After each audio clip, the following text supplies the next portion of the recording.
Good morning मेरे प्यारे बच्चों, ध्यान दीजिए। आज हम आप लोगों को कक्षा 11वीं के रसायन विज्ञान का परमाणु संरचना के टॉपिक अफबाऊ का नियम के बारे में बताने जा रहे हैं। ये अफबाऊ का नियम क्या है? तो जैसे अफबाऊ का नियम यह है कि अफबाऊ का नियम परमाणु में इलेक्ट्रॉन के भरने कि किसी भी परमाणु के अंदर इलेक्ट्रॉन कैसे भरता है उसके बारे में जो है कि ये बताया गया है। तो इसको जो है कि हम समझने के लिए यह जो है कि कल्पना करेंगे कि मान लीजिए कि किसी यदि हमें छत पर चढ़ना है तो बहुत सारे सीढ़ी लगी होती है। तो सबसे पहले हम अपना पैर किस सीढ़ी पर रखेंगे, हमको इस बात को ध्यान में रखना है। तो जाहिर सी बात है कि सबसे पहले हम सबसे नीचे वाली जो सीढ़ी होती है, मतलब कि फर्स्ट सीढ़ी, उस पर पैर रखते हैं, नहीं कि सीधे हम जो है कि दूसरी या पांचवी पर रख देते हैं।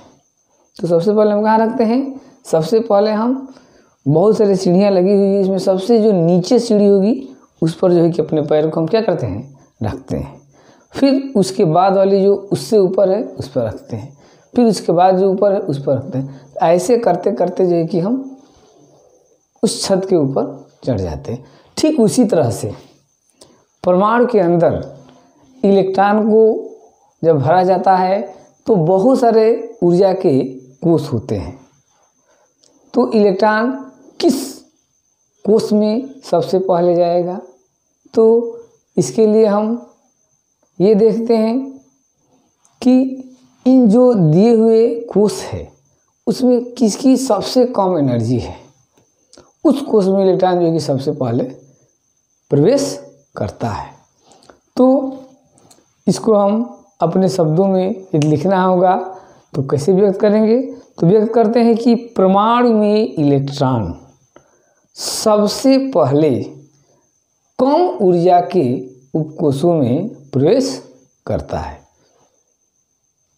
परमाणु में इलेक्ट्रॉन सबसे पहले कम ऊर्जा के उपकोषों में क्या करता है? प्रवेश करता है। यही जो है कि अफबाऊ का नियम है। और इसी तरह से धीरे धीरे उससे जो अधिक ऊर्जा वाला होगा उसमें, फिर उससे अधिक ऊर्जा वाला होगा उसमें, जो उससे अधिक ऊर्जा वाला उसमें, ऐसे क्रम से जो है कि बढ़ता जाता है। मीन्स परमाणु के अंदर इलेक्ट्रॉन ऊर्जा के बढ़ते हुए क्रम में जो है क्या करता है?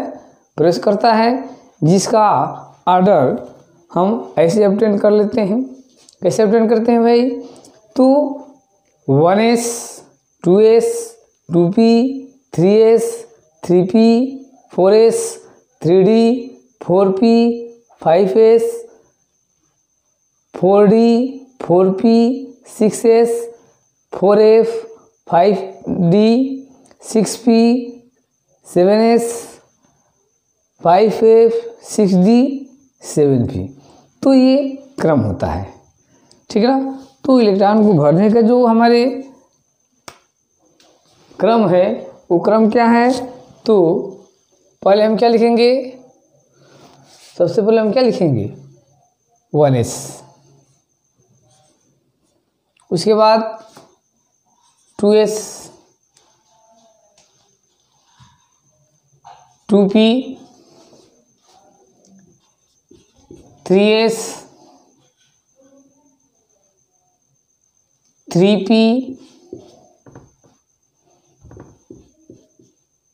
4s 3d 4p 5s 4d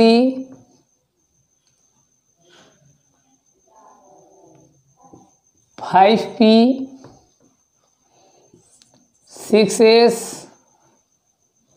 हो जाएगा। उसके बाद 4f 5d 6p 7s 5f 6d 7p। ऐसे जो है कि हम क्रम मिला लेते हैं, ठीक है ना। 1s 2s 2p 3s, कैसे 1s 2s 2p 3s 3p 4s 3d 4p 5s 4d 5p 6s 4f 5d 6s 6p 7s 5f 6d 7p, ये क्रम है। मिलाकर जैसे हम जो है कि इस ऑर्डर को ऑब्टेन कर लेते हैं, ठीक है ना। और यदि आप लोगों को इजी पैटर्न यदि जानना है तो हम इसको कैसे ऑब्टेन करते हैं, तो इसके लिए हम आप लोगों को इजी पैटर्न जो है कि बता दें। तो इजी पैटर्न ये होगा कि पहले हम एक सिंपल पैटर्न बताते हैं। पहले हम क्या लिखते हैं, एक डिजिट जो है कि तैयार कर लेते हैं, ठीक है ना। क्या करेंगे, हम एक डिजिट तैयार कर लेते हैं जो कि हमारे लिए सुविधाजनक होता है। डिजिट में क्या तैयार करेंगे भाई, तो डिजिट में तैयार करते हैं, गौर करना है, 1 2 2 122 33 43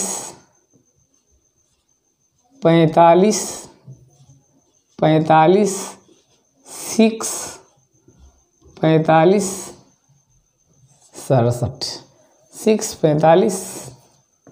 आपसे लिख देते हैं, एक बार फिर से ध्यान दीजिए, क्या लिखेंगे 122, क्लियर, 33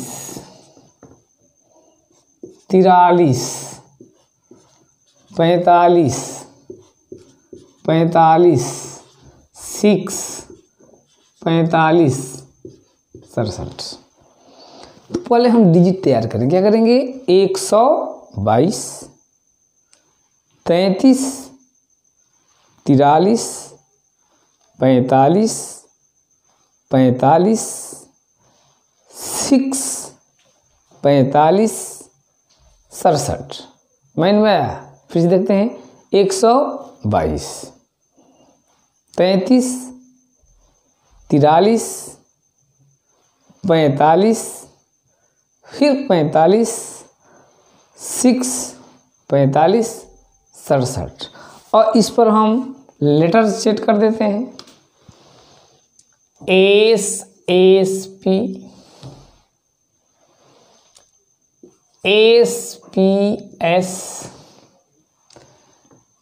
DPS।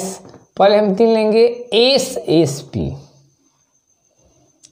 SPS और DPS 3 बार, DPS DPS, इसमें F और फिर DPS। तो कैसे लेटर सेट करते हैं, पहले तो लिख देंगे 122 33 43 45 45 6 45 67, ठीक है। लेटर सेट कर देंगे SSP, 3 का एक ग्रुप बनाएंगे, SSP SPS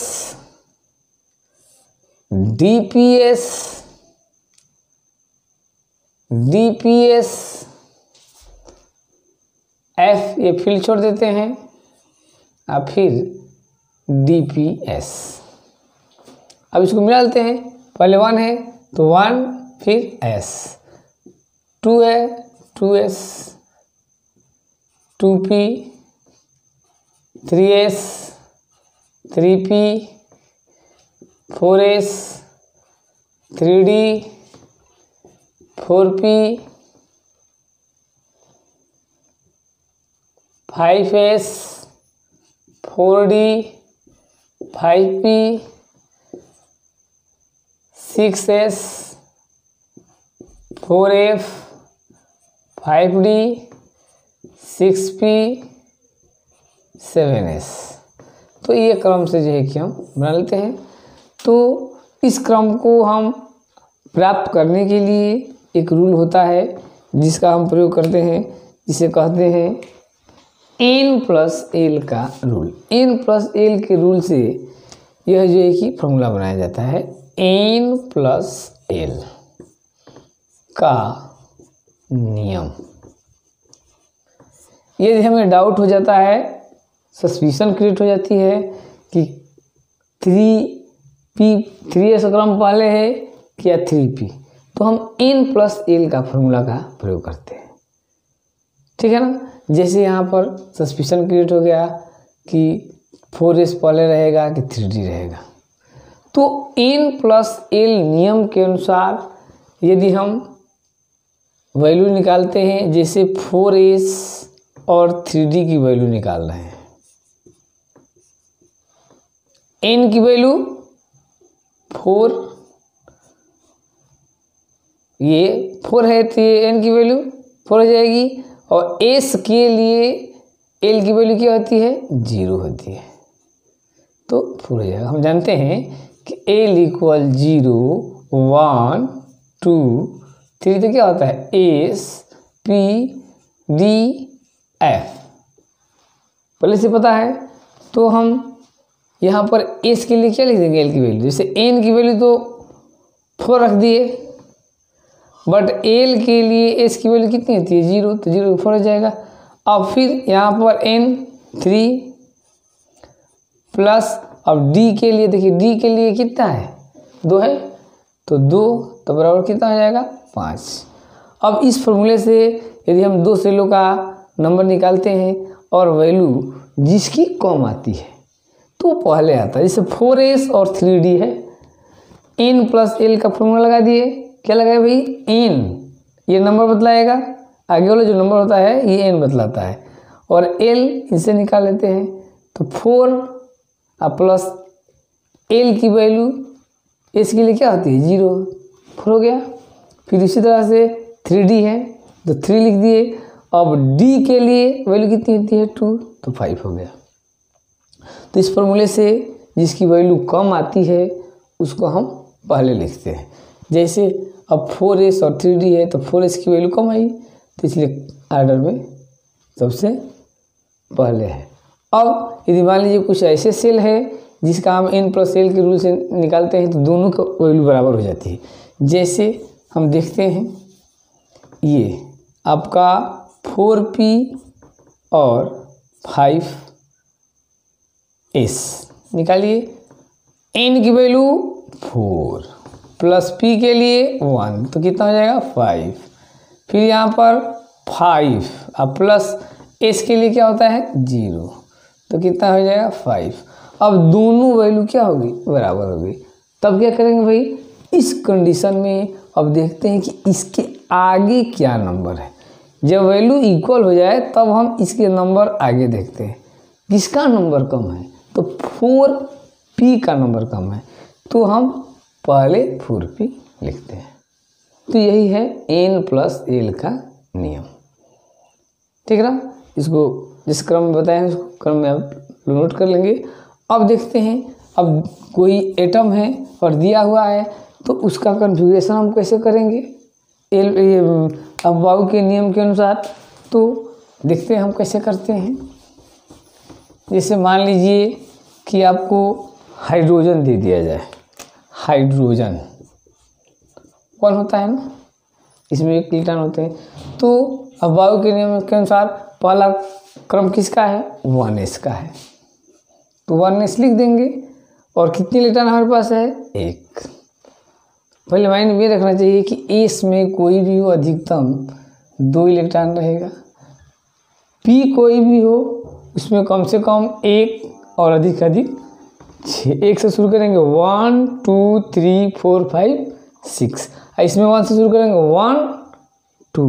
अब 2 से अधिक s में नहीं भरते, s में कम से कम 1 नहीं तो अधिक 2। जब ये भर जाता है तो आगे देखते हैं। p में 1 से 6 तक 1 p1 p2 p3 p4 p6। जब 6 हो जाएगा तो इसको रोक देते हैं। अब d शुरू करते हैं, d में 1 to 10 तक भरते हैं, p में 1 to 6 भरते हैं, f में 1 to 14 भरते हैं। तो हाइड्रोजन है एक इलेक्ट्रॉन है तो पहले 1s लिख दिए और इसमें भर दिए। क्लियर। इस तरह से मान लीजिए कि हीलियम आ गया, इसका 2 होता है तो 1s लिखेंगे और टोटल कितने इलेक्ट्रॉन है भाई? 2 है। तो किस में जाएगा? तो पहला 1s है ना पहले, तो 1s में कितना भर देंगे? 2, क्योंकि s की कैपेसिटी होती है कि s में हम मैक्सिमम 2 ही भरते हैं। ठीक है।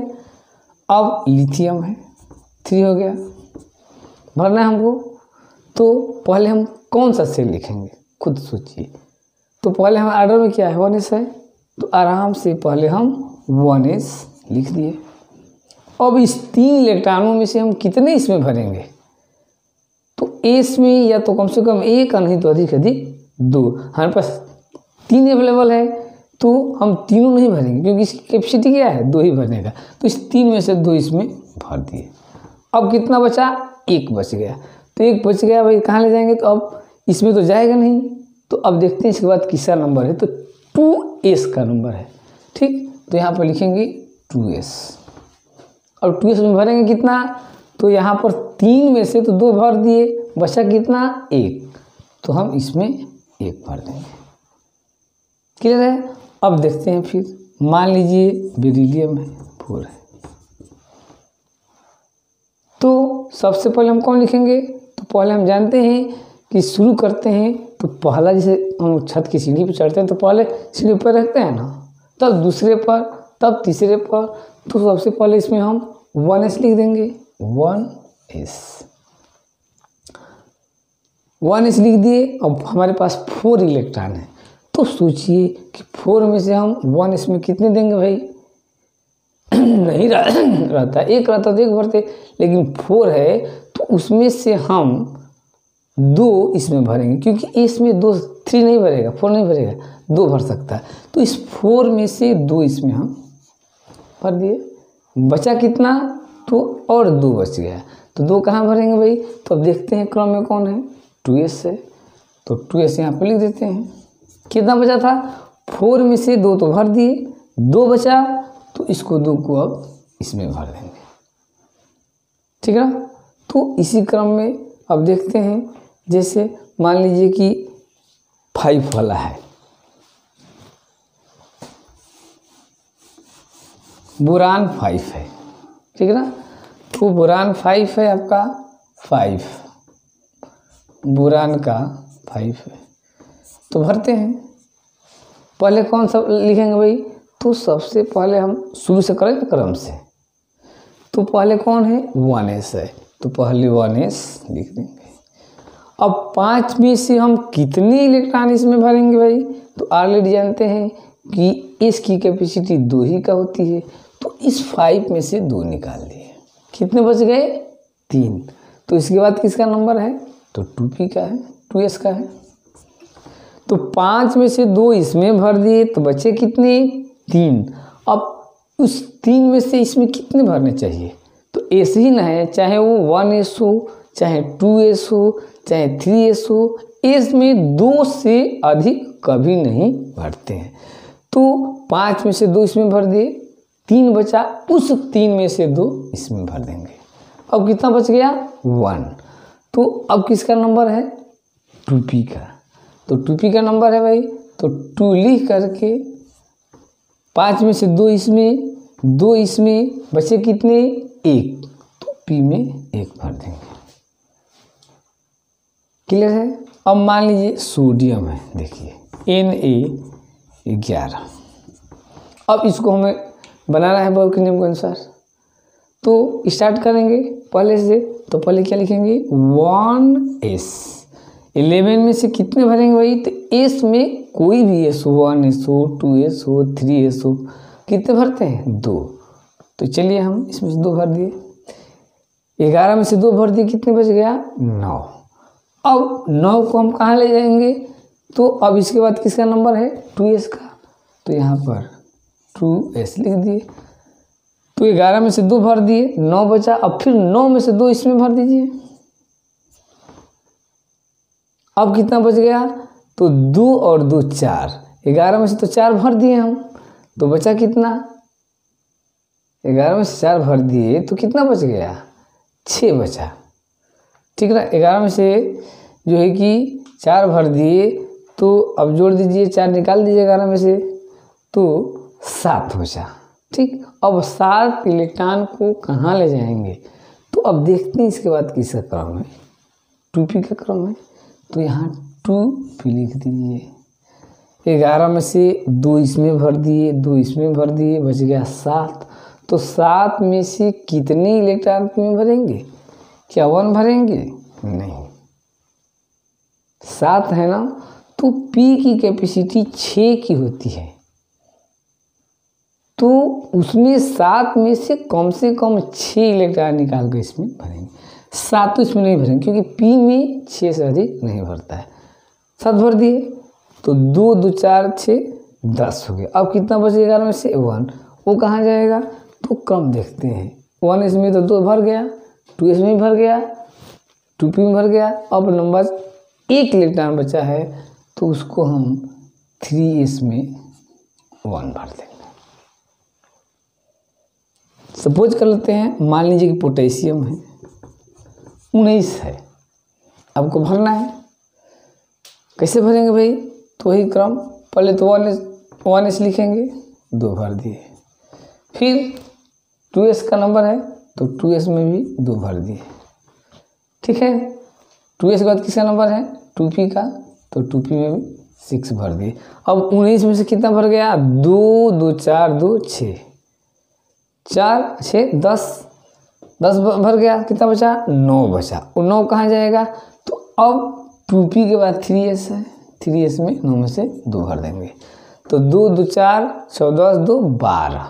अब 19 में से 12 तो भर दिए इसमें, कितने बच गए, और तो 7 बचे। वो कहाँ जाएंगे भाई, तो 3s के बाद आता है 3p। अब 7 में से कितने p में भर जाएगा, तो कम से कम तो 1 इधर आता है, तो अधिक से अधिक 6 तक, तो 7 है, तो इसमें 6 भर देंगे। क्यों भरेंगे 6, क्योंकि p की कैपेसिटी क्षमता 6 का है, और हमारे पास 7 है, तो उसमें से कम नहीं भरेंगे। 1 2 3 4 नहीं, पूरे कितना, उसमें से 7 में से पूरे 6 को निकाल कर पहले इसमें भर देंगे, तब आगे वाले में जाएंगे। तो 3 इसमें 7 में से 6 भर दिए। अब कितना बच गया, 1, तो 4 और 7 लिख करके इसमें भर देते हैं। तो यही क्रम जो है कि होता है, ठीक ना। और यही अभाव का नियम, अभाव का नियम क्या है कि किसी भी परमाणु में जब इलेक्ट्रॉन कोशों में प्रवेश करता है, तो सबसे पहले कम ऊर्जा के कोश में प्रवेश करता है। उसके बाद अब जो शेष बचे रहेंगे, उनमें से देखिएगा सबसे कम है, तो उसमें जाएगा, भर गया। फिर अब जो बचे उसमें देखिएगा सबसे कम है किसमें, तो सबसे पहले किस में जाएगा, वो हर बार सबसे पहले जो दिए हुए सेल है उसमें से सबसे कम रहेगा, उसी में जाएगा। मतलब कि धीरे धीरे बढ़ते हुए क्रम में जो है कि इलेक्ट्रॉन क्या करता है, प्रवेश करता है, ठीक। तो इसे कहते हैं अपवाऊ का नियम। इसका अध्ययन कीजिए। यदि समझ में आ रहा हो तो वीडियो को लाइक कीजिए, मित्रों को भी फायदा हो उसके लिए शेयर कीजिए, और फिर नए टॉपिक आपको सामने आए इसके लिए जो है कि चैनल को सब्सक्राइब कर लीजिए, ठीक है। तब तक के लिए थैंक्स।